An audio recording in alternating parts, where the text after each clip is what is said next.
Hello guys, ఇవాళ మనము మామిడికాయ పచ్చడి ఎలా పెట్టుకోవాలో తెలుసుకుందాము. ఫస్ట్ ఆఫ్ ఆల్ మనం ఫ్రెష్గా మామిడికాయలు కట్ చేసుకొని తీసుకొని వచ్చి ఒక నీట్ క్లాత్ మీద ఆరవేసుకోవాలి క్లీన్గా. ఈ విధంగా ఆ తర్వాత ఆ మామిడి పీసెస్ని మంచిగా క్లీన్ చేసుకోవాలి. మా చిన్నోడు మంచిగా దాన్ని ఒక్కొక్క పీస్ని క్లీన్ చేసేసాడు.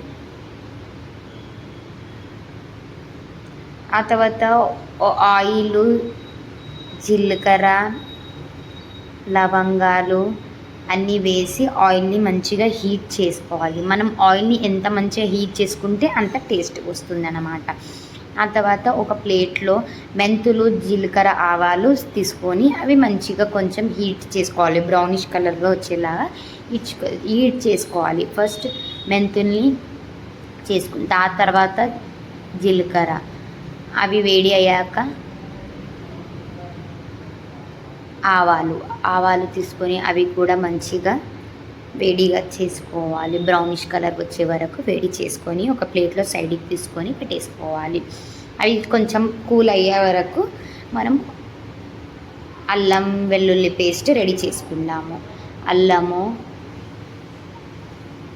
ఎల్లిపాయ, కొంచెం సాల్ట్ వేసి దాన్ని మిక్సీ చేసుకున్న తర్వాత అదంతా అయిపోయాక మళ్ళీ మనం ఇప్పుడు అన్నీ హీట్ చేసి పెట్టాం కదా, అవి కూడా పౌడర్ చేసుకోవాలి. మిక్సీలో మంచిగా చేసుకొని సైడ్ తీసి పెట్టేసుకోవాలి. మళ్ళీ ఒక బౌల్ తీసుకోండి.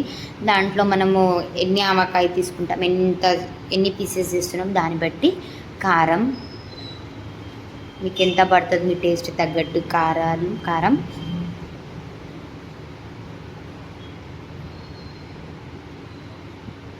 నేను కొంచెం స్పైసీ తింటాము కాబట్టి కొంచెం చాలా ఎక్కువ వేసాము పౌడర్. తర్వాత ఆవాల పొడి, కొంచెం టేస్ట్ తగ్గేంత ఆవాల పొడి వేసుకోవాలి. తర్వాత పసుపు, కలరుకి తగ్గట్టు పసుపు వేసుకోవాలి. తర్వాత అంతా మనం పేస్ట్ చేసుకున్నాం కదా, జీలకర్ర, ఆవాలు, మెంతులు పేస్ట్ చేసుకున్న పౌడర్ చేసుకున్నాం కదా, ఆ పౌడర్ వేసేసుకోవాలి.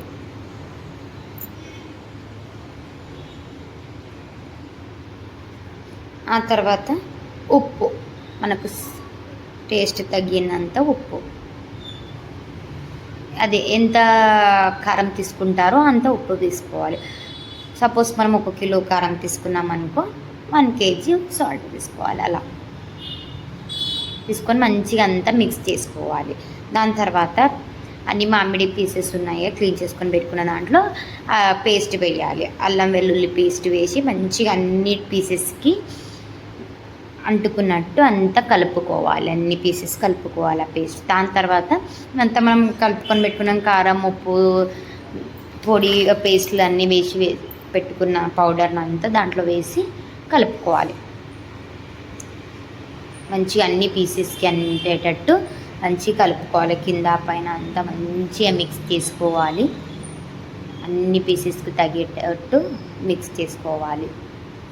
దాని తర్వాత మంచి మిక్స్ చేసుకున్న తర్వాత మనము ఆల్రెడీ హీట్ చేసి పెట్టాం కదా ఆయిల్, కొంచెం దాంట్లో జీలకర్ర అన్నీ వేసి పెట్టాం కదా, ఆ ఆయిల్ మెల్లమెల్లగా కొంచెం వేసుకుంటూ కలుపుకుంటూ కలపాలి.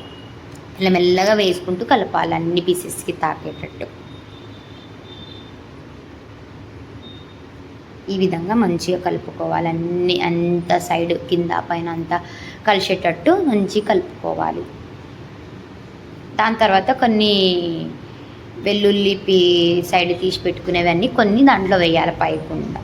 దానివల్ల ఫ్లేవర్ మంచిగా వెల్లుల్లి ఫ్లేవర్ అంతా దానికి తగులుతుంది.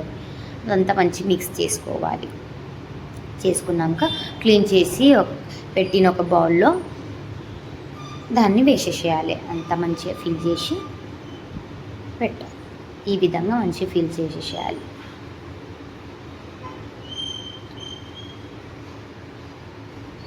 ఫిల్ చేసేసాము. మనం ఆవకాయ రెడీ. దాన్ని క్లోజ్ చేసేసి ఒక క్లాత్ కట్టి ఓ 5 డేస్ పెట్టేసేసాలి. 5 డేస్ తర్వాత మనం avakaya is ready to eat. Thank you for watching my videos.